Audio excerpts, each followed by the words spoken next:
Welcome to Table Talk. I'm Rich. And I'm Alex. And today's Table Talk is... Aliens. Isn't that an alien sound? That's Twilight Zone.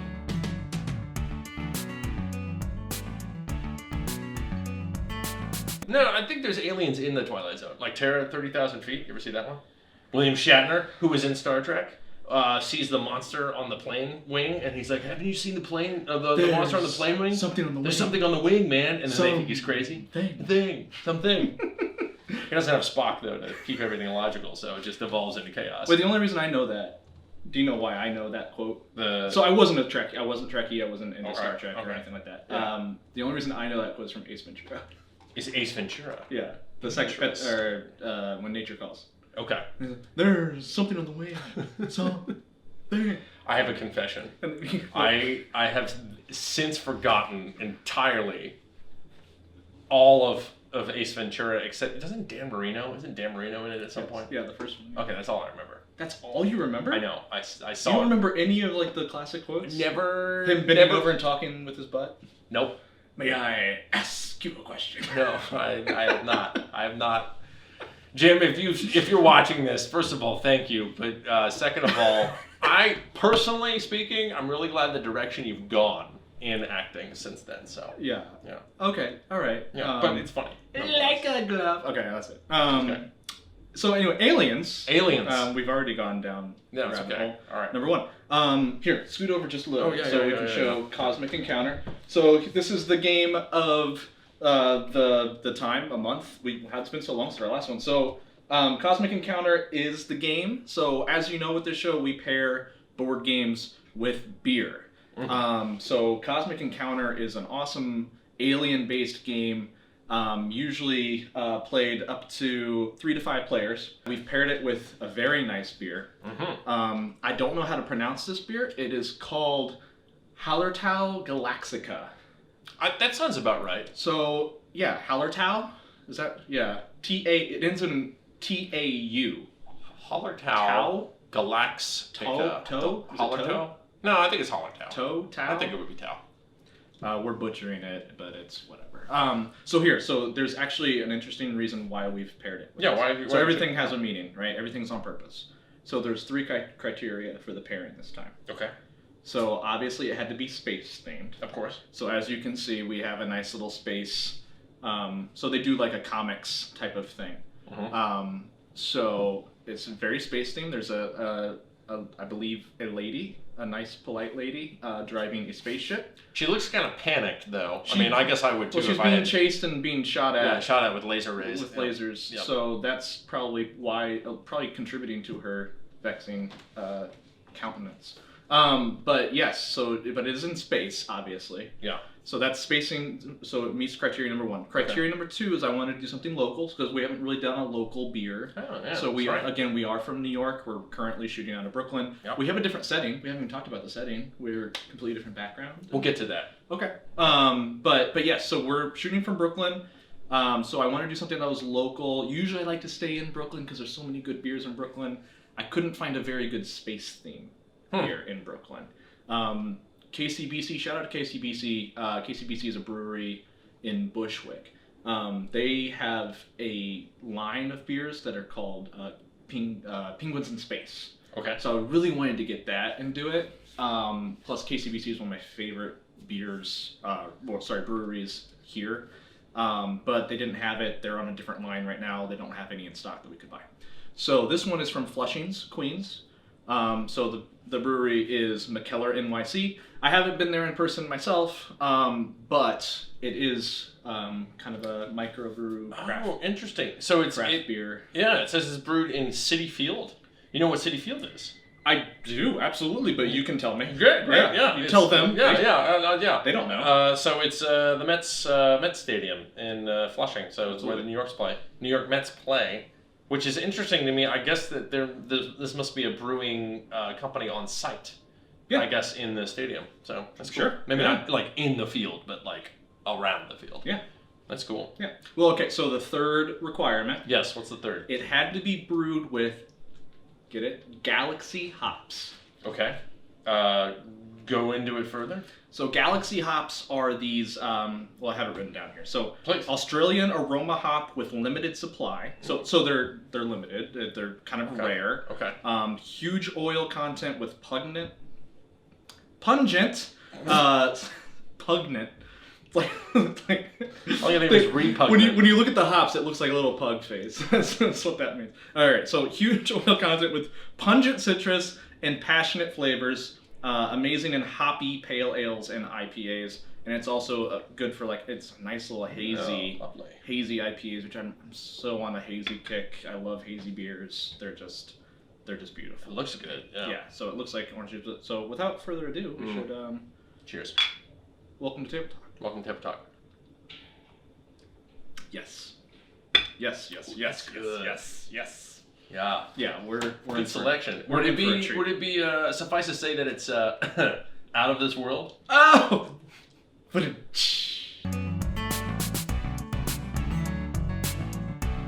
So I did want to pull alien cards like we did with Life. Yeah. And just see kind of what it talks about. All right. Ready? So go ahead. All right. I want to see. Do I have to pick from the top? No, you don't have to. No. In that case. Yeah. There. Go middle. There you go. So what alien are you? I'm just gonna treat this like it's a pop quiz on the internet. It's gonna tell a lot about who you are. I have TikTok. Game setup. Play 10 tokens on this sheet. 8 if playing with 4 planets per player. You have the power of patience. Well. Wow. Yeah. Each time any player wins an encounter as the defense or a successful deal is made between any 2 players, use this power to discard 1 token from the sheet. If there are no more tokens on this sheet, you immediately win the game. You may still win the game via the normal method. So then it also gives a little bit of background of the creature. Do you want me to do that? I'm more interested in the background. Oh, okay. All right. Yeah. TikTok. Lurking in the depths of space-time beyond even the warp itself, this mechanical life form waits patiently for the heat death of the universe, when it will rule over the strange abyss that remains. In the meantime, they subtly turn the life forms of the universe against each other to prevent them from discovering a way to prevent the inevitable. Sounds like a horrible existence. You're just waiting. Just waiting. They're waiting for the universe to end? I guess. I've always wondered if trees feel the same way. They're just waiting. They can't go anywhere. They just... It's like, well... Yeah, just wait all day. That or mountains. They don't really do much, but... Yeah, you guys are big now, but just wait. Just wait. Just wait, guys. Here we come. Here we come. TikTok. All right. All right. What do you got? I'm going to do the same. I'll dig a little deeper. Dig a little deeper. I like that. Oh, great. I am a zombie. Well... Zombie. Hey. That doesn't really look like a zombie, though. It's an alien zombie. Rich, think. I mean, we'll get into this with the conversation, but I'm interested in how people interpret aliens. Well, explain what an alien zombie is. Yeah. Good. So, I mean, I'm not really, because you guys don't know the gameplay. I played it before, but we're not worried about the gameplay and how it affects the game. Just know that the aliens give you special powers that impact your play specifically throughout the game. So just because you are waiting and very patient doesn't mean I'm going to be very waiting and very patient. It's just your particular play style for that game. Got it. All right. So shadowy forms on a dark and murky world. Zombies prize all sources of energy. They could flourish only to be careful recycling of their own kind. Am I missing? This feels like there's grammar wrong in this. Wait, what? I mean, am I missing something? They could flourish only by careful recycling of their own kind. Does that sound? It feels like something's wrong in that sentence. Well, anyway, I mean, they're zombies, I guess. Careful recycling of their own kind, I guess. At least that they recycle. They're very considerate. Yeah, they're doing their best to prevent the world from TikToking. TikToking. Living on decomposed organic matter, they abhor the needless waste of war and have developed effective techniques to make sure their numbers will not be reduced. Interesting. Yeah. What would you say? Would you say this is better for like a rainy day or like an evening play? This is a rainy day game. Rainy day game. Yeah. Okay. Yeah. Absolutely. Cool. Yeah, you'd want to. It's a lock yourself in the apartment, especially if you're going to play the really deep dive game. Okay. Yeah. Like you could really get into it. You gotta don't play. You can play with strangers. So here's the thing. So I play games with strangers all the time because that's pretty much what the Bruin Boards thing is. Like you've been to the events. Like it's just people that don't know each other. Now that we've been doing it for a while, the people kind of know who they like and they play the games with. Some people can be very competitive. Mm-hmm. Some people can be a little more agreeing. But this is definitely the diplomacy aspect of this game can kind of get to the point where if you're playing like a secret identity game, where like people have to lie and stuff like that, it gets personal really quickly. I don't think it's at that level, right? But yeah, you definitely want to know the group so you can kind of feel out. But the beauty of this game though is that you're turning cards over to attack players. Right. You're not making a conscious decision. Let's gang up on. Let's gang up on Jason. Gotcha. Everybody hates Jason. We all know Jason's horrible. I don't know a Jason. Jason, if you're out there, no offense. I know a Jason. You do know a Jason? Well, I mean, I know a Jason. I'm just saying I don't know the Jason I'm referring to right now. Oh no, I don't know. Okay. It'd be a sad world if I didn't know a Jason. Right. I mean, true. There's a lot of good Jasons out there. That would say a lot about my social life if I didn't know a Jason. Do you know Jason Statham? That name sounds like an actor. Yeah, you're right. It is. All right. Well done. Yeah. Wait, is that? He's the How I Met Your Mother? Yeah. I don't know. He's in the Shobbs and Hall movie. Shobbs. Sorry. Hobbs and Shaw. I was like, I have no idea what that is. Shobbs. Shobbs. That's incorrect. That's the movie we're gonna make. Yeah. I'll be Shobbs and Haw. I'll be Shobbs. Be Haw. That's okay. There's that. So before we dive into aliens, do we want to talk about? We have our Googler is back. Our producer / Hi Googler. Yes, person that looks things up for us when we get into situations like this where we don't know what we're talking about. So you can bring that up. Yes. There you are. What? Okay. That is in fact Jason Statham. It was in go. Hobbs and Shaw. Hobbs and Shaw. Yes. And then also before we talk about aliens, we got to talk about we do want to talk about the setting and the art that is behind it. Oh, of course. So I don't know. This is our third episode, so you'll probably come to see. Obviously, the landscape has significantly changed in the background. Mm-hmm. No, we did not, in fact, just paint the walls for this show. Though, of course, it's a new standard. Yeah, every single show. Different colors. Coat of paint. It'd be a really thick wall by the end of this show. Slowly inching forward. Yeah, exactly. We run out of rope.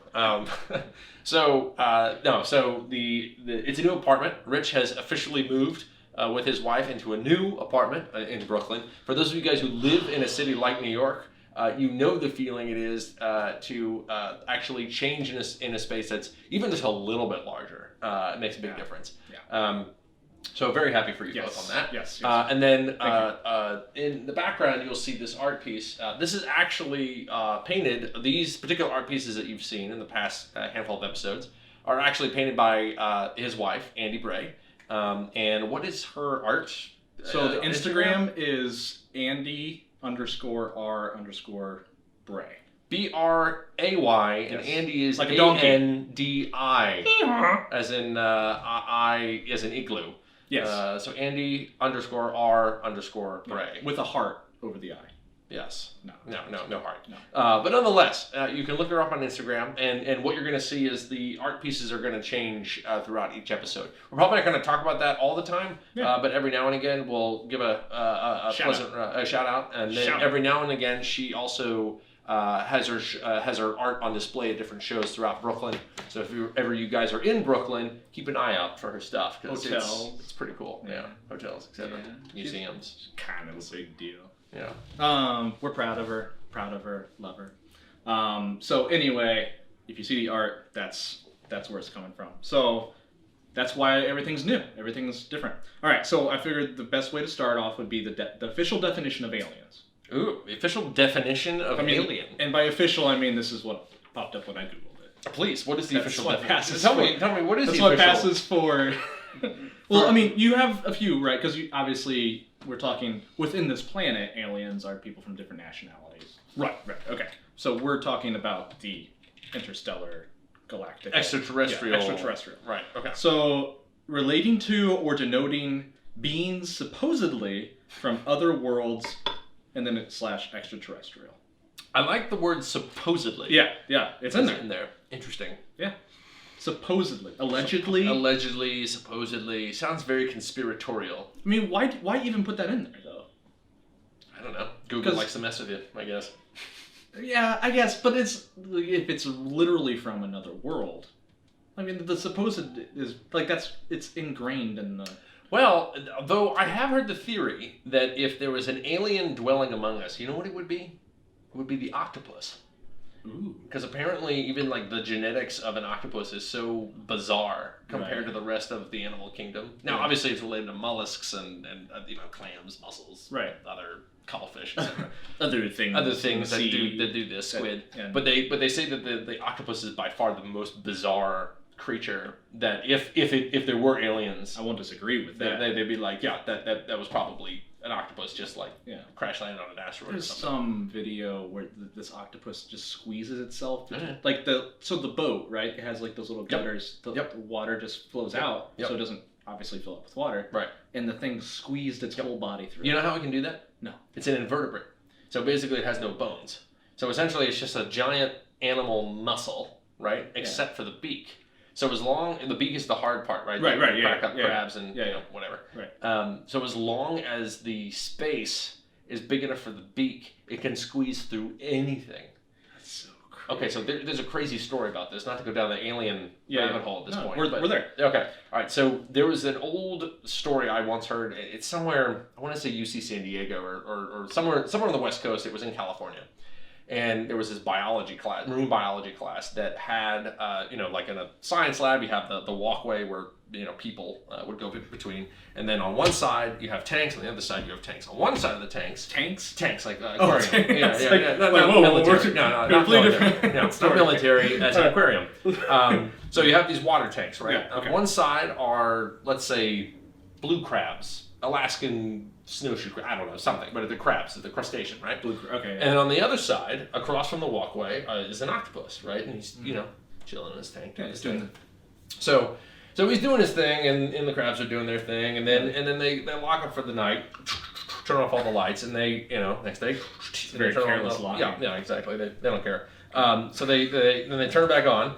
And then, they go in, they, turn things on, they're getting ready for the day, and they look at the octopus, doing fine, look at the crabs, and they're like, where are the crabs? No. The crabs are gone. And they're like, wait, like there was a lid and everything, and they're done. They're gone. They disappeared. So they're like, okay, that was weird. And then they don't know. So then they put crabs in again, and they're like, well, we got to put more crabs in. What do you mean they don't know? Like, you just like, well... well, here's the thing. So they do it again. Lights go out. Next day, the crab's gone again. They're like, okay, this is really strange. So they get an infrared camera, and they set it up next to the aquarium. Because they're like, okay, something's happening to these things. They can't just get up and walk away. Obviously, yes. Well, they don't get up and walk away. Lights go off. The octopus opens up the lid, falls on the ground, I guess walks. I don't know what slimes over. Yeah, it's like the Finding Dory. Exactly. Yeah, and that is actually, I think it's kind of what they based it on. Yeah. And it slithers up, and then goes into the crab tank, eats the crabs, it comes back out, and then gets back into his own aquarium before the scientists come in. So what they did then is they put like a cinder block on top of the lid. Yeah. So they say that an octopus can open anything. I think it's like 40 pounds. I mean, it's crazy how it is just a muscle. I'm not comfortable sitting on my toilet anymore. I don't think they go through toilets. I don't worry about that. It's like they can get anywhere. Well, they're not fresh water. That's the thing. So they're salt water. So that's what's saving me. Yeah, don't worry about it. All right. Anyway, aliens. Well, can't they camouflage too? That would be the cuttlefish. They can sort of. Well, no, you're right. Some octopi can. Octopi, can. They're really weird creatures. So aliens, but they're considered the closest thing to aliens, or possibly. That's what I've heard. Conspiracy theory. The supposedly part about it. Basically they're trying to be like, well, if we look upon the whole animal kingdom and we're looking for the weirdest animal, potentially that might not be of this world, the octopus is the theory that actually it could be that. At least that's what I've read. Okay. On the internet. Interesting. And the internet's always right. So yeah. I do remember watching Finding Dory and thinking, if I had to be any animal. Oh, octopus is so cool. Yeah. Easily. Yeah, totally cool. Got 8 arms. What do you think? Which is weird because I don't like the ocean at all. No? Yeah, I don't like. I can't. So maybe that's the part of me, my psyche, that's like, I want to be able to swim and I want to be able to squeeze myself into through a keyhole. Does it feel alien to you? Dun dun dun. How many times are we gonna do that? Do we need to Maybe. Do we need to get like a drum set? Sure. A snare. Yeah. We'll have our Googler do that. You're also our sound person. Yes. So I have a few topics that just kind of came to mind. Yes. Do you have topics that you're thinking about? You bring them up and I'll roll. Yeah. So the first thing that came to mind to me, Area 51. Ooh. Okay. Yeah. So obviously we have no idea what's in Area 51. So I will say, so conspiracy theories with aliens are kind of like a guilty pleasure for me. I like the YouTube videos that come out of like the guys that say I worked in Area 51. Here's what I saw. Like, it's just so interesting, right? I'm not saying it's aliens, like, but it's aliens. They're like on their deathbed and they're like, yeah, like I worked there for this and this amount of time, and then like one guy was like, oh, I worked for like Truman or Truman was president in the 50s or 40s. Sorry, Eisenhower. Maybe it was Eisenhower, but he's like, yeah, I worked for, and then basically the president was like, it's like, I need to know. Like the president didn't know what was in Area 51. Interesting. I would be interested to know right now if the president of the United States knows what's in Area 51. Like how high, and if not, who's in charge and what's going on? I also want to know when a president is no longer president. Like, I'm sure he or she has a lot. Well, so far it's just been but he or she has a lot to like get off their chest in terms of truth. You know, like the things that they hear about. It's like the National Treasure Book of Secrets. It's like, but then my question is like, is there like a presidential therapist? Like, there's gotta be. Is there like a particular person that is almost like the one person that may know that like Obama or Clinton or Bush or whoever is like, no, that's the other person that knows that there's aliens if there are aliens. Right, and that therapist is probably Russian. That sounds very strange. That sounds very Stranger Things right there. That's the new Stranger Things 4. Yeah. You heard it here first. Yeah. No. So, but yeah, there's probably one therapist, right? And like his dad did it, and then like that. Oh, interesting. So you think it's a family like his thing? Mom did it, and it's all that whole family knows all of the darkest and craziest secrets of America, and they're just sitting on it. And they're just it's all archived somewhere, and it's probably all in Area 51. Interesting. Yeah. So I just think it's interesting. Like, and I'm not saying I believe that these videos that are out there, you can see them. They're all over the place. Tons of them. People that are saying, I worked in this place and I have photos and all this stuff. I am not saying I believe them 100%. What are you saying? I am saying it's interesting. It's so interesting to me. So first of all, you got to think the psyche behind somebody that would say it as a lie. Okay. That in itself is interesting to me. In terms of just like doing it for what? For like attention? Yeah. Okay. That by itself. So if I fell off the grid, nobody knows who I am anymore. You don't know who I am, whatever. Okay. And I show up 50 years later and I was like, Alex, you won't believe what happened. I was in Area 51 and I have some stories to tell. All right? And so if I came back to you and the truth, I'll just say what the truth is from my perspective. Mm-hmm. I went on vacation. I went out to the ocean by myself. Didn't see anybody for 50 years, and I came back and I told you the story. I'm completely lying about it. Right. Just the fact that I'm doing that, wouldn't that be interesting? Oh, you mean like to watch? To listen to? And just listen. Like, of course. Just in general, like if you knew that was truthful about me, like let's say the whole time you were stalking me, you knew I was out in the ocean for 50 years and I came back, and you just and I'm coming back and I'm just telling you this huge horrible lie that you know isn't true. Interesting. Isn't that in itself interesting? Yeah, I'm saying interesting out loud, so it must be. Yeah. So that's what I'm saying. Okay. There's something grasping about it. there's a part of the line is in the sand somewhere. I don't go past that line of like sharing the videos and like with all my family and everything. And like, see, like I told you. Yeah. Like I'm not that crazy. Okay. There's something about it, just like intriguing. Yeah. Like, but there's like, what if it's true? What if it's not true? If it's true, it's very interesting. If it's not true, it's still interesting. So then my question is this. Let's say aliens land. Yeah. Right. And they'll, of course, clearly they'll only land if they haven't already. Right. And they're only going to land in America because that's apparently the only place where aliens ever land. Yeah. It's like Disney World for the galaxy. Yeah, apparently. I don't know why, but I guess. So let's say... Disney World. Right. True. Point taken. So my question is like, out of all these theories that people have come up about Area 51 and the saucers and then this, will it ever be remotely close to what actually is like who it is, whatever the alien creature or creatures are? Right. And then the second thing I wonder is like, what would actually be the outcome? Are we talking like Independence Day situation? Right. Are we talking first contact situation where it's just like, hey, we're here for educational purposes only? And they're, I don't know, it's like a Viking cruise for them or something. Well, so now we're getting into a lot of other points too. Oh, okay, all right. I don't mean to go through the weeds. But yes, that's like the second thing that comes to mind is in the history of aliens on this planet, like real aliens, people from different nationalities. Right. Not good. You mean like in terms of how people treat aliens? Yes. Okay, I gotcha. Yeah. In any situation where you have one society or culture discovering another culture. Oh, no, it doesn't. Yeah.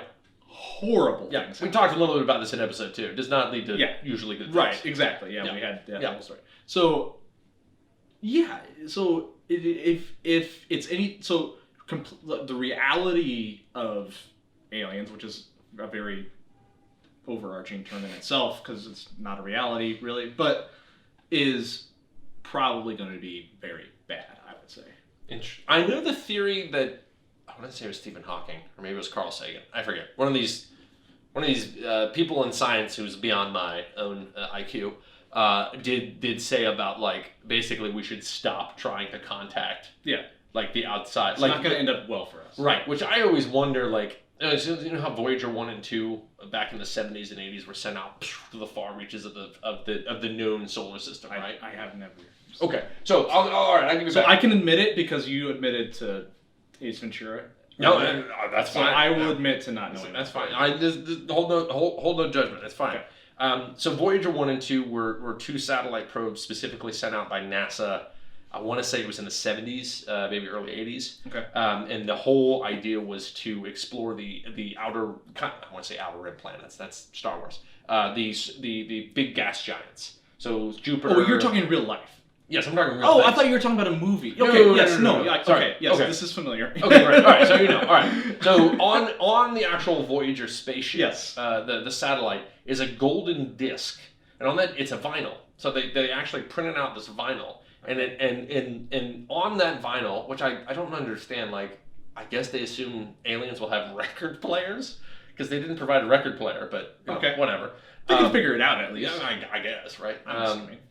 So the idea is anyways, if you play the record, you actually get to hear, "Hi, I'm from Earth," or "Hola," and that's as far as I go. Because they'll make complete sense out of it. Right. I mean, I guess they'll understand that, these are intelligent creatures, they speak different things, kind of thing. Right. But the thing that I always found, I'm like, I don't know if I would have approved of this, is they give directions. They give like a map, and they're like, "This is us right here." Here's how you get to us. I'm like, guys, you're basically sending a spy with a map, and the spy can't talk and can't really do anything. Heck, it's just to me, it's like I feel like in 50, however many years, I feel like that's gonna really just not gonna lead to good things. It's like the first thing they're gonna drop, like they're gonna hover over us, and they're gonna drop that record. It'll be like, with like a thank you note. Yeah, thanks a lot. We need a new spot. Thanks. Appreciate it. Like also with like this idea of like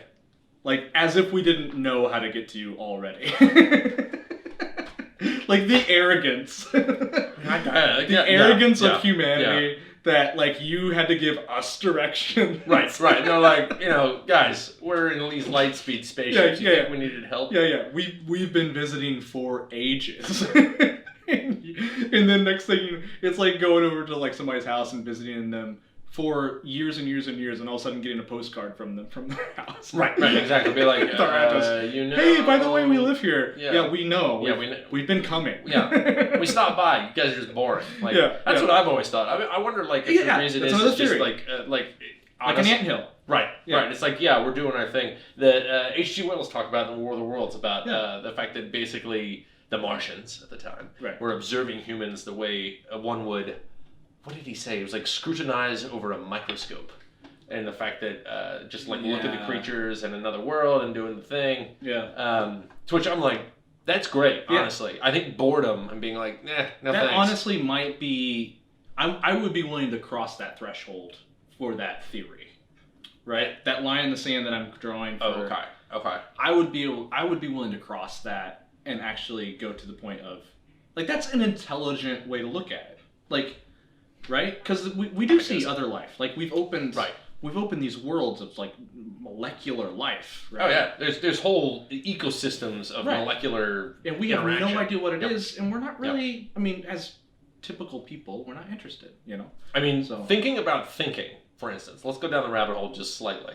Thinking about thinking is in and of itself, giving us the ability to just be human, right? Like, we're thinking about thinking. But we're not actually thinking about the mitochondria or the red blood cell or the white blood cell doing its thing, right? It's doing a function completely... Yeah, I know. Now you're thinking about it. Don't think about blinking. That's the worst part. So you're thinking about the actual, like, interaction with these organisms, right? They're attached to, they're part of all this. Yeah. But the fact that we have no particular, I mean, other than like eat healthy, get exercise, breathe, stuff like that.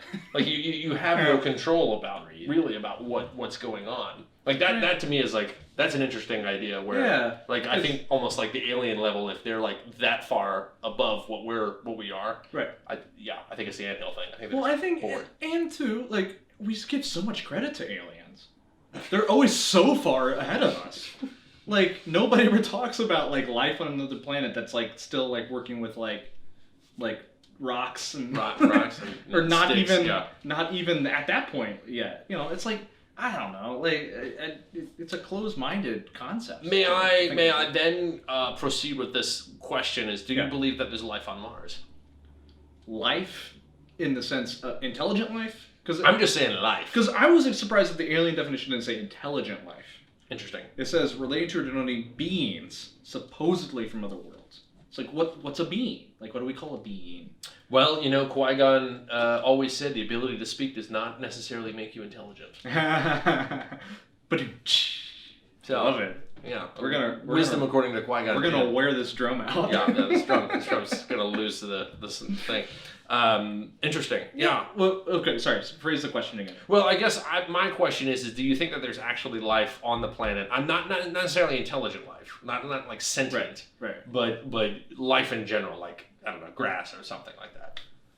I believe so. Wait, didn't they find water on Mars? Well, they found water, sure. If you find water, I believe there is some shrapnel of life somewhere. Shrapnel. Yeah. I like that. Yeah. That's a good description. It may not. It may just be there in a quick span. Okay. And quick, I mean, like, thousands of years. Okay. It may exist as like a mitochondria or whatever. I don't know. Okay. But it could die out. Yeah. Water is the basis, right? Like, we're looking that for we water. know of. Like, so that we know of. So, well, I mean, we can talk about it, but the Goldilocks zone. So that's another thing that I think about. Which is a super interesting topic. Right. So basically what scientists are doing right now, right, they're looking for stars that have planets around them.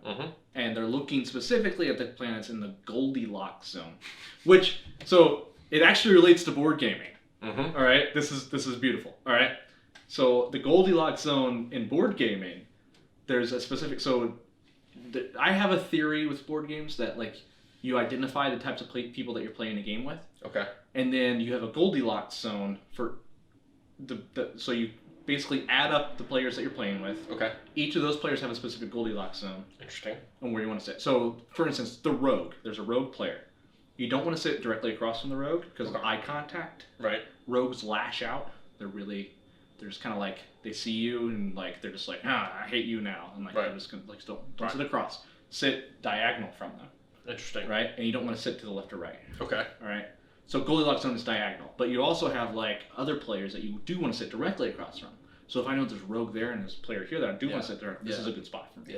Yeah. So anyway, Goldilocks zone in the cosmic world is the area where the Earth is, right? Interesting. Like it's the distance from the sun where water can exist. I've heard of it described as like you don't want to get too far because it'll turn into a ball of ice.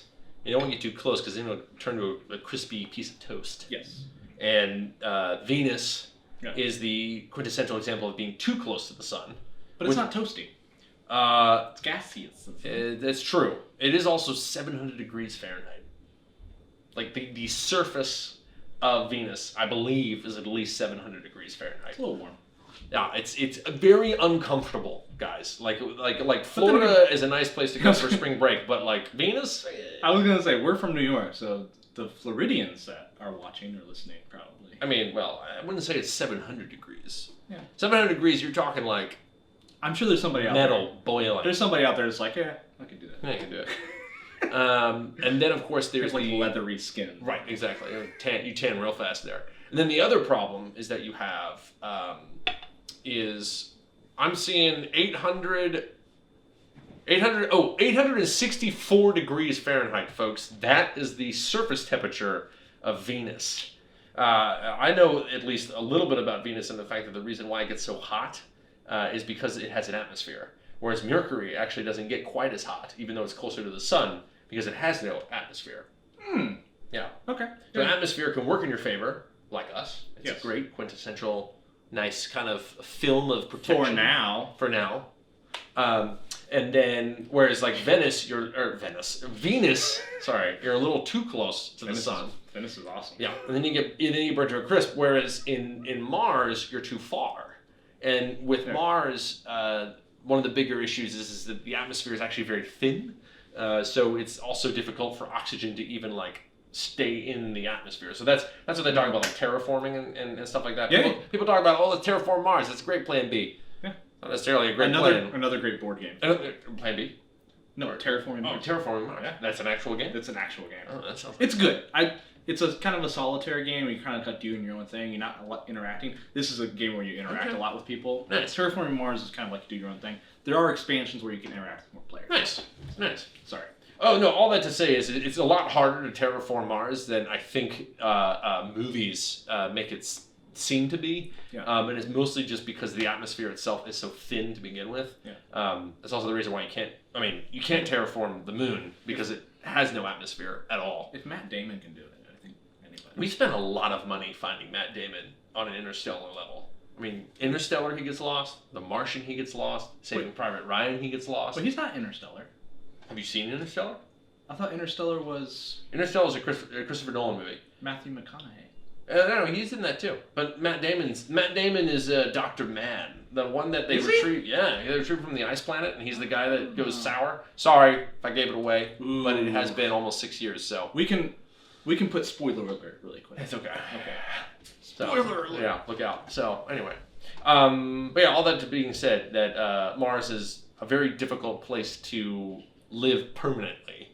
You can colonize it. It would just be very difficult to like go on an evening stroll. Yeah. Earth is far better for that. Yeah. Yeah. Mars ain't the kind of place to raise your kids. No. Yeah. No. Not right now. Anyway. Yeah. In fact, it's cold as hell. Yeah. And there's no one there to raise them. Right. If you did. Yes. For now. Yeah. There's no one there. Those are Elton John lyrics. Yeah. That's poetic. Well done.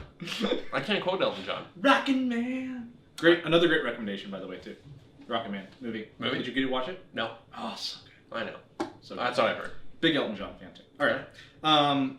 So I think we're away from Area 51. it's so weird. It's just weird. Can we agree it's weird? Sure, it's weird. I mean, it's fun to say though.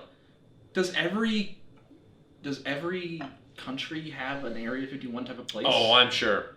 Well, I would bet on the way the space age functioned. Mostly the big players were, at least until Nazi Germany fell. Nazi Germany was huge into the space rocketry, etc. Most of our rocket scientists. Half Nazis. Yeah, and this is the thing that's actually been an interesting thing that's been kind of bubbling up to the surface, especially after the 50-year anniversary of NASA. All good things. Let's talk about NASA. Let's talk about NASA. So what's interesting is because of the 50th anniversary of the moon landing in July 20th, 1969, one of the bigger players in the rocket scientist game, his name was Werner von Braun. Yes. And he actually was originally part of the Nazi scientists that were rocket scientists. Now, the big debate that's being talked about in history now is whether or not he actually signed on to the Nazi cause, or if he was just kind of tugged along, roped into it. Yeah. Regardless, some of them went to the United States, and then some of them actually got conscripted and went into the Russian, whatever you call it. I forget the name of it, but the USSR. Space program. The space program in the USSR. Back in the USSR. And a lot of... this is something I learned recently. Apparently, a lot of the Nazi scientists actually were like, "Yeah, we want to go to America. Right. We don't want to. We're afraid of the Russians. Obviously, Russia, America, I guess. But it was a draft, basically. Kind of. It was kind of like fantasy football. Like, pick which rocket scientist you want. Pick which rocket scientist. It's just odd. I think the thing that's a little awkward now is realizing that the past of NASA. The progress of NASA's ability to create rocketry, especially like the Saturn V rocket, for instance, it was significantly sped up because of the recruitment of those scientists from a particularly, how shall we say, not popular or good background. Right. So that's been an interesting thing. Anyway, I learned about this year in particular. It's been an interesting theme. Yeah. But there's a very good documentary out there about that specifically. I don't know what it's called. It's maybe it's something we can look up. But there's a documentary that goes over like JFK and his push for the NASA program, and that guy, the von Braun guy specifically, and why he came to the United States and his push to like create the rocket and like his push behind like wanting to go to, like it's all about the race to the moon, which we lost. Right? No, we won. Wait, did we? No, sorry. Okay, no, you're right. Race to the moon, we won. We lost the race to space. Right. Yeah, that's what I'm trying to say. Please don't kill me. All right? It's okay. But we lost the race to space. Like, they were the first ones to put a person in space. Yes, they were. Yes, and to orbit. Yes. But we were the first to the moon. Yep. I am American. I promise. God. Okay, so... But I mean, I don't think we fully talked about Area 51. I mean, we'll move on. But another thing that I like to watch on YouTube, please, is people trying to go up to Area 51. Oh, I've heard about this. And just like there's creepy black SUVs everywhere. Like there's literally signs everywhere. So you can do this, right? You can go. There's people around Area 51, these communities around Area 51 that make so much money off of this. I'm sure. Mm. It's like bumper stickers. They just wait for idiots like me. I've never done this, but I would love to do that. To drive up, basically camp out outside Area 51 in the morning. They wake up and they take their bikes or whatever, and you go up to the sign, right? You go down these like dirt roads, right? Trying to like get into Area 51, and you get closer and closer, and there's SUVs start driving past you with these guys in sunglasses. It's like MIB type of thing, right? Weird. It's so crazy. But they're obviously watching it. It's obviously heavily guarded. Sometimes you get nowhere near those signs. They tell you to turn around and go back home. Or, like, they're sitting on top of this. There's one video of this SUV on top of the hill, and they're just, like, literally, like, inching forward. They inch forward, and all of a sudden the SUV just peels out and just rushes down the hill towards them, and they book it, and then they're just running away. It's so weird. And I get it's probably. I mean, I know that they used Area 51 for the development of the stealth bomber. Mm-hmm. There we go. There you go. Didn't know that we were first. Put the stealth bomber in there. So they developed the stealth bomber, allegedly at Area 51. So it's like a big secret facility where you can do that kind of thing. But the conspiracy theory is that the only reason we were able to build it was because we had a UFO, a nice little saucer, nice little saucer sitting in there that we could mimic it off of. Yep. Yeah. So anyway. Interesting. Well, I've heard also that the technology advancements of computers, in theory, I've heard conspiracy theories that they're like, oh yeah, we totally. I mean, it was what Transformers kind of based the conspiracy on, was the fact that all this technology is based on this certain alien technology, and that's the reason why we were able to advance as quickly as we were with all this stuff. Right. Which, in my mind, it's kind of laughable, because I'm like, for all that we got, it's now what, for Instagram? I mean, that's what we're using it for. Shout out to Instagram. Instagram, just you do this all day. Thanks, aliens. Yeah, maybe that's their thing. Maybe they're like, hey, we're gonna help you waste your time, so you're not paying attention, and then you're just doing this all day, floating above you. I don't know. I don't know. So we have some updates from our Google person. Little updates here. While you get that, I'm gonna give us a little gift here. Sure. Oh, okay, great. Now that we're thickly into the conversation here. Oh yes, okay, great. And I actually know the what's it called? This is for you. You yes. You can put that on. Oh yes. We don't have to wear this the whole time, but I thought it would be funny. It's gonna mess up your hair. I'm sorry. No, it's all right. And it does protect the back of your head. But I wanted it to be a surprise for you. It's one of those things I always face. If I'm gonna face an alien, I'm gonna face it, face forward. Yeah. Kind of like. Or head down. Mano a mano. Yeah. So the tinfoil hat was created by paranoid people who believe that aliens are here and can read our minds. So this will protect you. Yeah. So where did this idea come from? Do you know where it came from? No idea. I have no idea.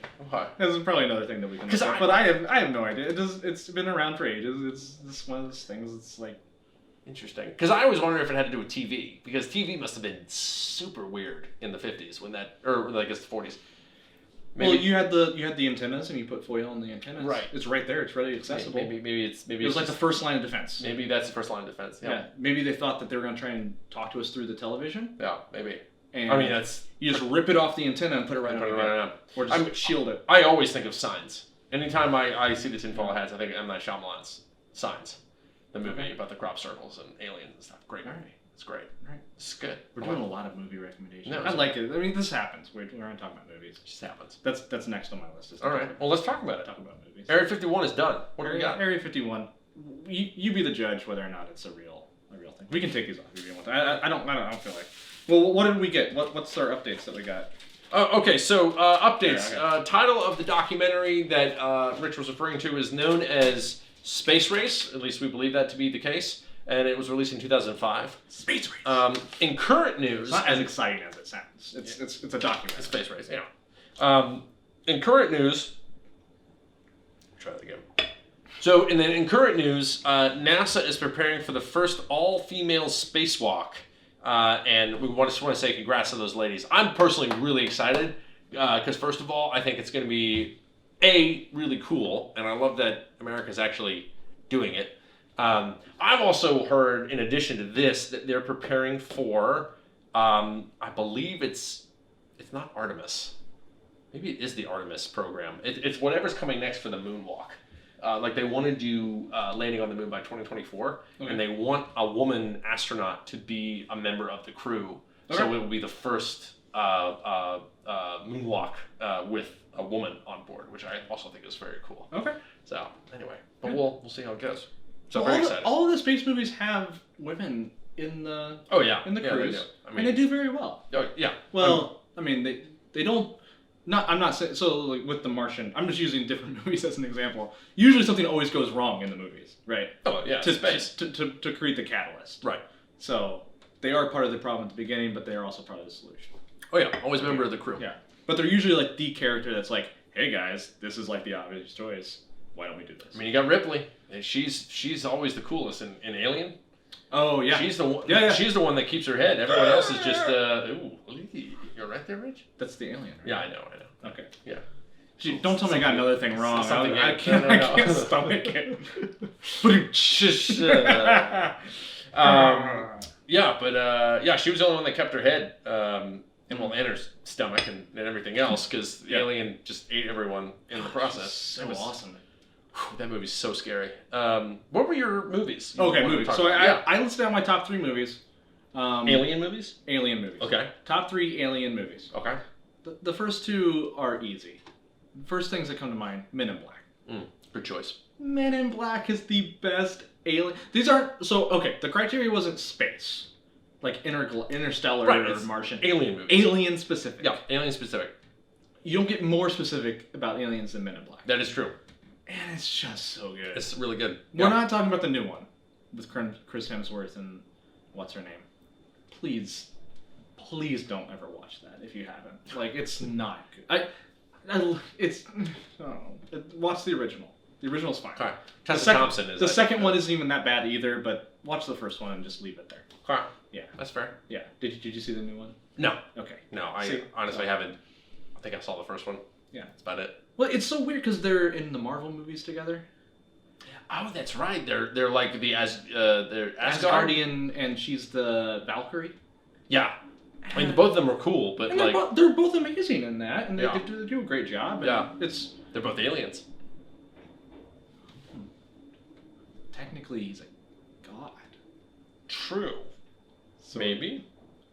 Are they? Is he a god and an alien?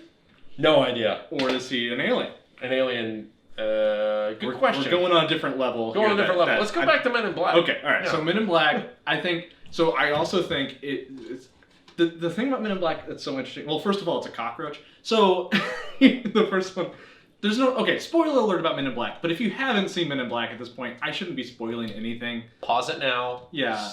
Wait and then go see it right now. Yeah. But if you haven't seen it yet, then you got to.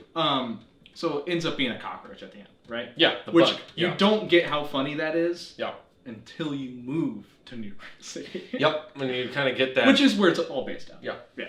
That's an interesting. Yeah. That's a fun point. Yeah. Because you don't understand how alien cockroaches are. I mean, they say they're the only creature. Almost more so than octopi. Octopi. Yeah. They say that they're one of the few. Well, okay. So the weird things I know about cockroaches, that shall not be named.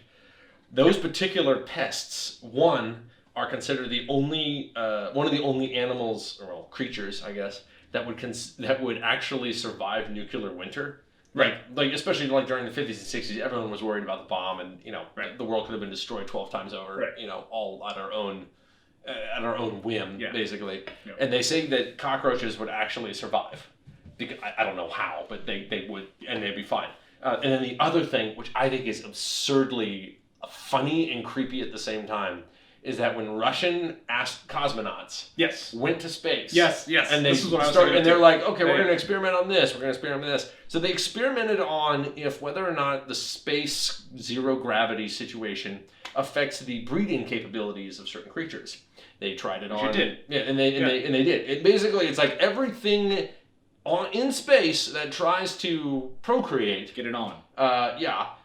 They are incapable of doing so. They are impotent. They are sterile. Good thing to know. Go into space. Right. So, but here's the thing: is that the only creature that was able to do so were cockroaches, and that to me is one of the most hilarious, but also unfortunately creepy things. That is creepy. Knowing that, but it's just weird to me that anyway. But all that being said, Men in Black, it was kind of funny, and I agree with you. Yeah. You really don't get it until you actually don't get that. City. I mean, there's a lot of movies that are based in New York that are made for New York audiences. I've learned that coming here, like those Ghostbusters, especially the remake. Yeah. Makes a lot of New York references that are funny to New Yorkers, but not really to anybody else. Yeah. Which I think sometimes actually works not. Speaking of. Oh, there it goes.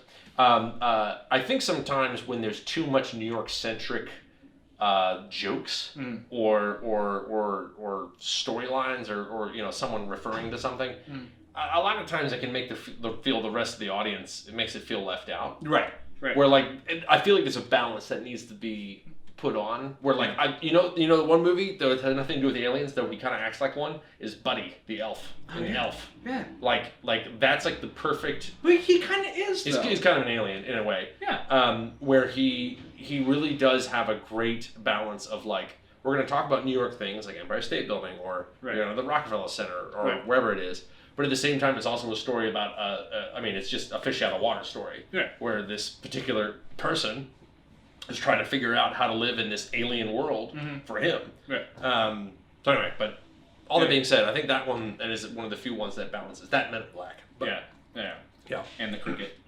Yes, cricket gun. Always like that. So anyway, that's one of my top. Next one is Independence Day. Excellent choice. And it's just... Okay, I understand that both of these have, and while we're talking about New York City, we're closer to the road, so you're going to hear a lot of cars driving. Is that a garbage truck? I think it's always a garbage truck. It's either a garbage truck or people yelling at each other. It's just all over the place. So I understand that both these movies have something in common. Yeah. It might be Independence Day. Will Smith. Will Smith. I do like Will Smith. They're not on the list just because I like Will Smith. I think that he does a very good job. That was kind of like his heyday, right? Like, that was like him. 90s definitely were. It was like him in his element. But, like, they also had Jeff Goldblum. Mm-hmm. Like, that, like, I think I watch it more so. Like, if I'm going to watch Independence Day again, I'll watch it because Jeff Goldblum. Speaking of aliens, like, where's he from? I have no idea. Right? That's a good point. Like, maybe that's why he wanted to join the movie. Because he's like, thought it'd be like, I'm not from a different planet. Like, maybe this will help cover it up. The fact that I'm willing to do a movie about aliens. About aliens. But the whole time he's here, he's just collecting information on us. And if that were to actually be the case, that would not entirely surprise me. Yeah. So, anyway. Okay. And the third? The third is, I don't know why I'm trying to remember. Arrival. Excellent choice. So it's a newer movie. Yeah. But, so I've always been I'm a big Tolkien fan, so I grew up reading like a lot of Tolkien, and that's pretty much all I read growing up. But he was a linguist, and that was what so interested me, especially like carrying it on into college. Why I would read, like I read the Silmarillion, I read like all this side work that he put in, like it's all like these things that he tacked on that made this world of Middle Earth, right? And the fact that he was a linguist just was like the battery for all of that. Like he created the words and the language, thank you, and then kind of created the culture around it. Interesting. Right? And that movie Arrival focuses so much on language specifically. Like it's not a hostile movie. It's not, and this is a newer one where I don't feel like we should like, you might not have seen this. Yeah, you might not. I don't want want to spoil it. Yeah. But it's not like super hostile. It's more the challenge to communicate, which I think is a very appropriate time, given just in today's world, we seem to be more kind of what's the word? Almost like isolating from communities, to where it seems like even though like it's the most connected time ever in the world, it seems as though we're all kind of getting into all these like almost castles with moats in a way. Yeah, that in particular, that movie really struck me as language as conflict, right? But not in a way that's like,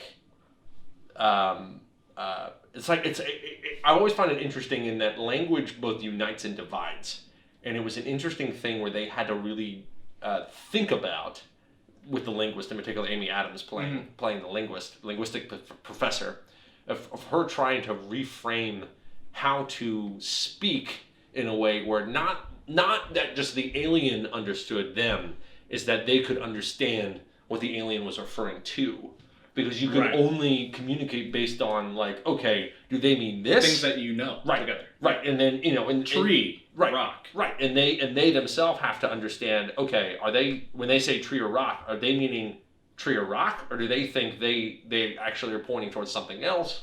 You know, that kind of thing. Yeah. Where like I really love pointing past the tree. Right. You know, just Right. over there. Yeah.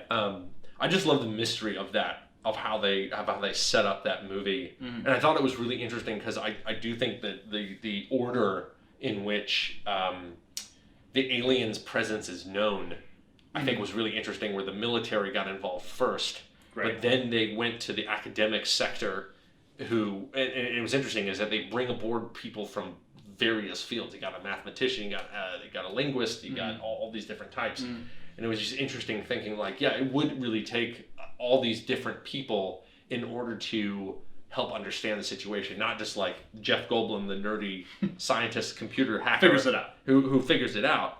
But it would take all humanity really to figure out the problem. So yeah, I can't get enough of Jeff Goldblum as just the save the day type of character. Oh, he's great. He's great. Lost World, Independence Day, all for it. Oh my god, Lost World. This is great. Lost World. All right. We've already talked about some of the other things, so we're off movies now. Okay. We can still reference them if you want. Did you have any in mind that I didn't talk about? No. I think pretty that's much good. Yeah. Okay. I'm going to backtrack a little bit. If you want to watch the new Men in Black movie, go for it. I'm so sorry that I'm a Debbie Downer. I like the originals. What, you don't like studios making 5 movies of the same product? Just don't. Or it's 4. Just Sorry. don't mess with it. It was so good to begin with. It's like, you know the difference between you and me? I make this look good. Like, that's a classic line. It is a good line. All right, we got some information. Okay. All right. But while we get information. Thank you. I will say, next on my list is another guilty pleasure when it comes to aliens. The idea of aliens is a guilty pleasure in and of itself. But before I get to that, let's go. Okay, so we got an update, and this is very pleasantly fun. So Jeff Goldblum, he was born in Pennsylvania. Allegedly. And he is of Austrian and Russian descent, if he says so. Mm-hmm. We'll leave it at that. Yeah, who's fact checking that? We'll leave putting it on Google. We'll leave it at that. Yeah. I bet it's Jeff Goldblum. He's an octopus. I bet. I know it. It's like the creatures from Galaxy Quest. You ever see that one? Okay. Wait, Galaxy Quest? Yeah, with Tim Allen.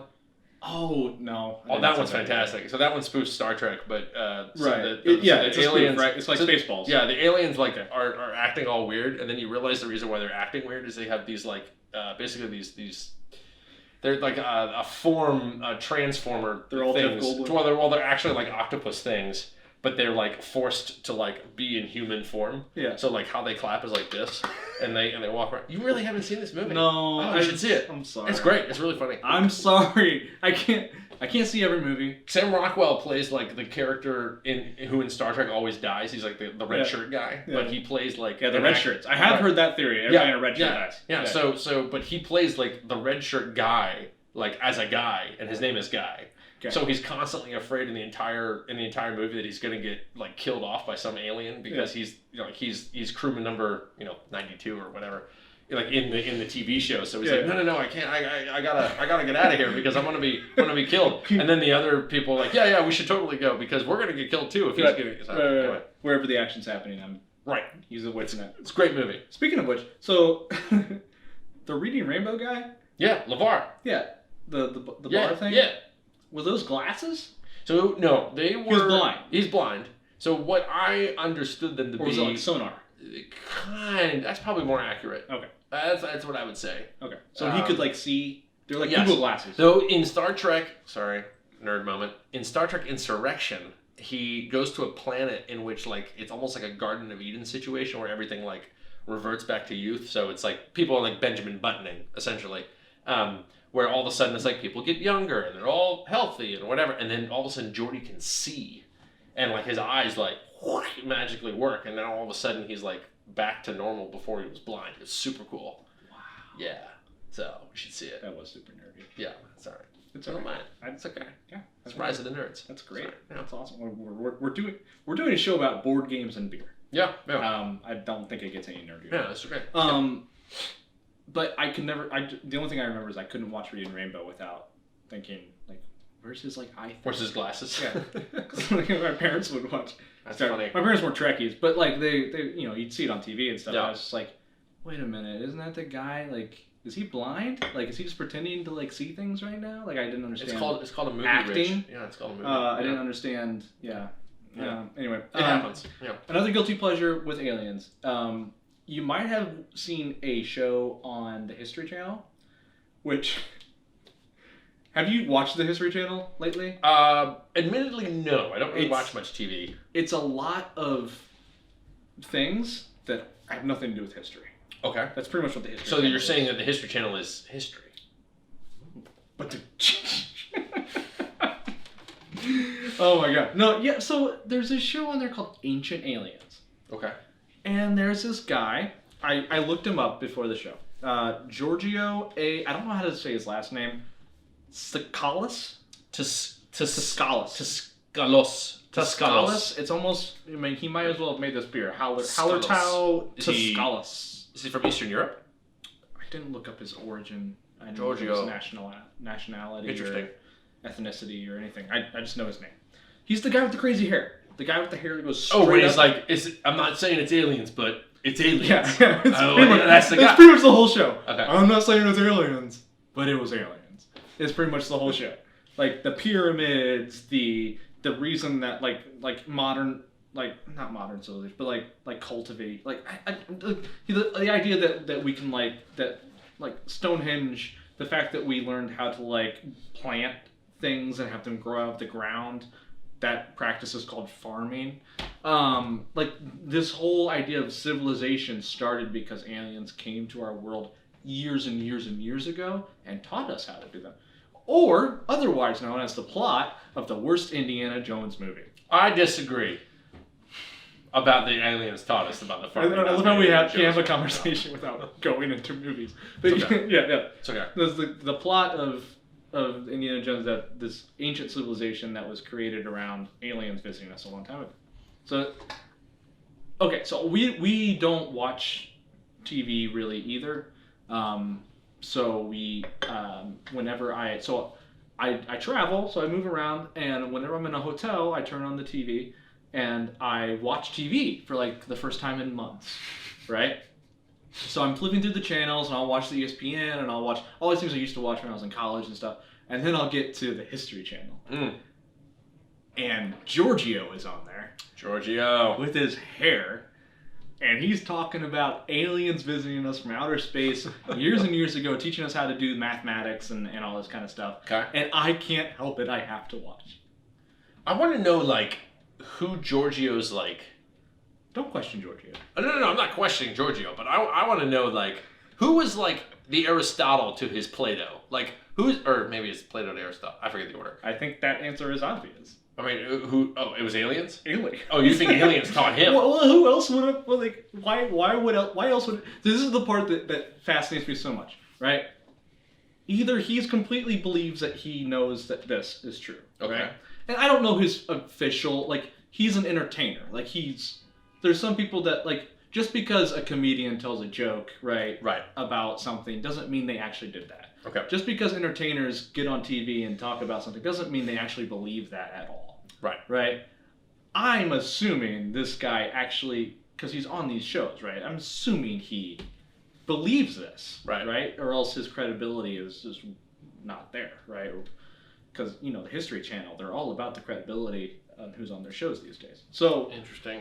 Anyway, I'm assuming if he believes this wholeheartedly, that's interesting. That's so interesting. Like, why?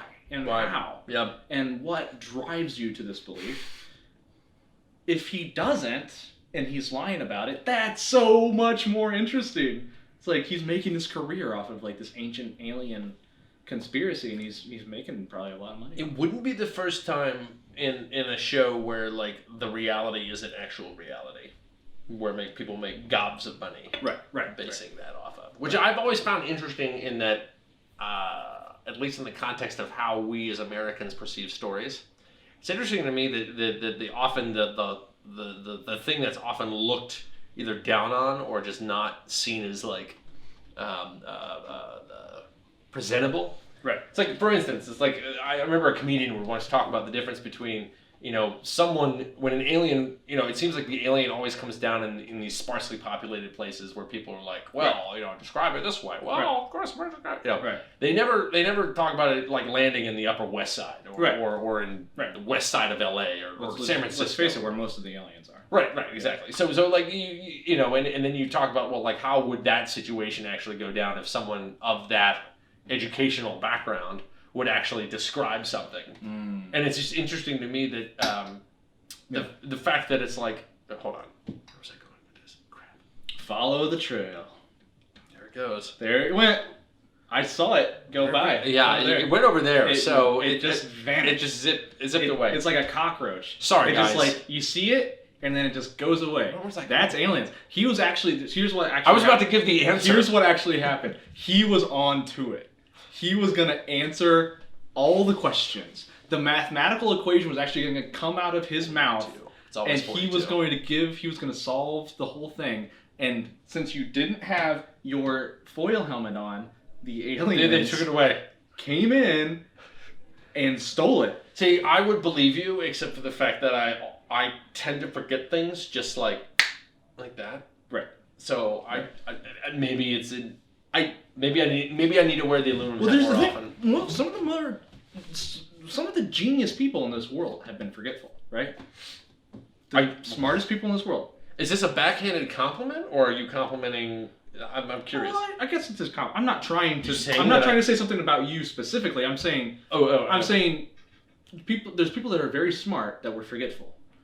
So what if? Like Albert? Can you imagine living with like Albert Einstein? Or like Mozart, or like any of these people that are like they just they're super like in tune with one thing, right? But because they're so in tune with one thing, they can't be in tune with everything else. Yep. That's kind of what it is, right? Interesting. Or is it aliens that are saying, "Wow, he's really smart. Let's give him this one thing to kind of focus on and distract him, and then we'll just take away the secrets of the universe will just spill out of his head." Speaking of... If you have the technology, why not? True. That is true. That's kind of in the room.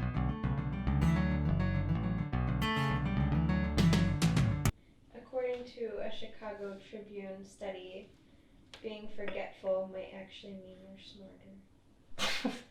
Well, if being forgetful means I'm smarter... Proven by Google. Yeah. So wait a minute. Which isn't controlled by the aliens. If being forgetful means you're smarter, then what's the point of SATs? Because I, for one, did not do that. Let's not even go down this. Aliens set it up. That's what I'm saying. Let's not even go down. SATs. That's who said it. I'm very happy for you if you got a high SAT score. Oh, I'm happy for you too. I don't. Did you struggle with that? As somebody who did not score very well on the SAT. No, I didn't. Well, I can't even say that. I have no idea what I scored in the SAT. I vaguely remember taking the SAT. I remember scoring I remember the key takeaway for it from me was that I was good with words and I was good with writing. Okay. I was very good at expressing myself in a written format. Handy to know. But I, as you could tell from earlier in this episode, I cannot add 8 plus 4 in my head. What's 8 plus 4, Rick? 12. Here you go. Oh, you got it. And you know that's bad because you said it earlier. I have like little things in my mind that allow me to add things, and but that's not forgetful. That's a straight up like something I was taught, and everybody knows, and I know, but I can't. Well, and if what you say is true, then the aliens were the ones that came up with math anyway. So, like, why do we need to understand something that's... Yeah, so based off of this conversation, my philosophy is that I know math very well. Because I'm so good at writing my thoughts down in written format. That's what they let me focus on. Yeah. But they're like, well, if he's that good at that, we won't give him math.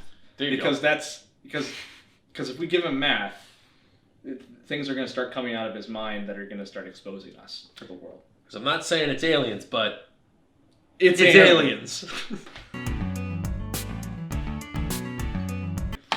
In all honesty, I stole this question from the internet.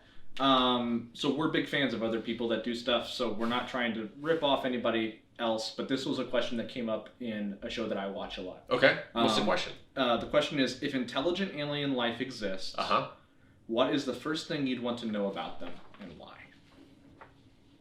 Like I would be able to ask them? Yeah.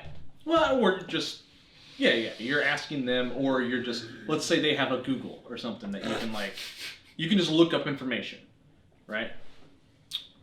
Huh. Or just something that you can just know. I would want to know, okay, this is what I want to know. I would want to know if Earth, like the scale from 1 to 10, what is Earth like? Like in comparison to everything. In comparison to, and I'm assuming these people aliens are not going to be just, right. Don't offend them before they. I'm assuming anyway. They're going to get here and be like, hey, I think we're people. Yeah, we are people. We're actually people. Right. We're TikToks. Or we're TikToks. I always wonder, like, okay, so my guess is if they make it to Earth, that it's not going to be their first rodeo. This isn't going to be like a situation of the Vikings, coming to North America for the first time, right? So because Earth is kind of like on the outer band it's in the solar system, which is on the outer band of the Milky Way galaxy, which is in and of itself not even that big of a galaxy. Do we know that for sure? As far as we know, okay. Yes. It is actually on the outer. It's on one of the. It's not like in the center. It's like near the outside. Okay. As far as I understand. Right. It's also 100 million light years, I think, across, or something like that. It's extreme. To infinity. And beyond. But yeah, I always would wonder, like, okay, look, you're here, you've come to visit. I'm guessing it's not your first rodeo. Right. A scale from 1 to 10, what's this like? Because I've always thought, and the reason that I ask this is because I think we take the Earth so much for granted, just in general, sure, by how we treat it. Right. But even even the more so, it's like, New York, it's tough to deal with, especially in the winter. Or July. Right. I get that. But by comparison. It's like, hey, you want to live on Pluto? Yeah. It's not like there's a volcano erupting every 5 seconds that we have to, like, move all of our stuff over. You live on one of those moons in Jupiter, you're dying of radiation within 10 minutes. It's like you're basically cooked. Yeah. So it's like Earth in and of itself. So that's what I'd be curious. Like, hey, look, like, I'm assuming you're coming from a planet that is similar to this, but, like, on a comparison from 1 to 10, what's this like? You'd want to be judged right away. like, how's our world? Maybe not judged, but but kind of like what's it like out there? What are we comparing? You know what it's like? It's like if you had a really nice piece of art, and someone were to come over and give, what do they call it? It's like evaluation. It's like critique. No, not critique. It's curate. Or no. No. Appraised. Appraised. Right. There we go. That's the word. Yeah. It's getting late. But like, I'm just curious. Like, if you could have a group of travelers who had seen a lot of the other worlds around them, right? I'd be really curious. Right. I would suspect an appraisal of Earth. An appraisal of Earth, because I feel like if that, what's it worth? What's it worth? Well, in the fact that because I've always wondered, at least lately anyway, and this is okay. So this is an interesting fact, and this kind of draws in with all this. So the movement for the preservation of the environment, and not even like environmentalism, but just like, hey, like, look, like, we need to be like protecting this actively, based on certain things. It did not. What's interesting is that the most momentous discovery about the traveling to the moon was not the photos of the moon. Right. But was when the ships would turn around and do an orbit towards the Earth, and they started taking pictures of the Earth. Oh, and then all of a sudden people realized there's nowhere else to go. Like, it's such a fragile, like, even if you look at the pictures, I mean, any of you guys who see this, you probably have seen, like, that classic desktop photo, and it's got the, like, the side of North Africa, like Algeria, Libya, that area, the Sahara Desert, kind of facing in this some cloud cover, etc. Like, if you look at that shot, I mean, that's kind of like one of the most classic, like, earthbound shots. That only happened because of NASA. That only happened because of these space travels. Right. So to me, I'm kind of like, look, like that's what spurred on this sense of like, oh yeah, like if we don't do anything, like what's the next best bet? Mars? Like, right. It's covered in rust. Right. Like, you can't exactly have a rust. Yeah. That's why it's red. Yeah. You think so? Yeah, it's something dioxide. Rust comes from water. Yeah. Well, I mean, you used to have water. That's the idea. Interesting. It doesn't come from water, but yeah. So you're saying the first thing you'd want to know, what's our world like compared to other worlds? Yeah, what do you think? Yeah. Which to me, I mean, it's just like asking a sailor, like, Yeah. hey, tell me about the What's going islands on of up there? Tahiti Yeah. or Hawaii or whatever. Where like that to me is interesting because especially if they're explorers and they're not pointing their ray gun at me and vaporizing me right away, I'm assuming that they are likely a similar bent towards like the first ships, and hopefully they're be treating us differently than in history here, but that whole notion of like just be curious to see like what do they think, Right. because I think it would help us value even more where we come from, Right. ownership as you will. Right. Okay. So that's what I would ask. What would you ask? I would lean a different direction. Okay. Assuming, because what we talked about before. Okay. If intelligent life exists, this is the start of the question. Okay. Which I think, like I said before, in the history of the world, that's not good. If I'm able to ask them a question, I'm not in a very good situation. Okay. Like, are you assuming you're like held hostage? I'm assuming that there's multiple ray guns pointing at Earth at this point, or at me specifically. I like the ray gun theme here. This is good. And I'm going to die very quickly after I learn that I can ask this question. Okay. So I want to come up with something clever, but I think my question would be to them, like, what's your most powerful weapon? Like, what am I in for? Like, what are you about to do to So us? you want to see the Death Star? That's what you're saying, Yes. basically. Yeah, I want to see the Death Star. You want them to show the big guns. I mean, this is assuming that we're going to ask a question, it's going to be answered truthfully, and we're going to know everything. Naturally. There's to know. So it probably wouldn't be a very good question to ask in reality, because they would probably just be like, "Oh yeah, this is our biggest weapon right here." Right. Yeah, they probably wouldn't tell you if they came with a weapon. It's similar to your sniper rifle. That's pretty much all we got. That's all we got. No big deal. Yeah, we're good. I would probably also ask like how do you like your coffee? Like you got one or two strategies. Yeah. Like you're either right off the bat you're like, hey, this is a war and I know it. Like, tell me something that's gonna help me in this battle. Right. Or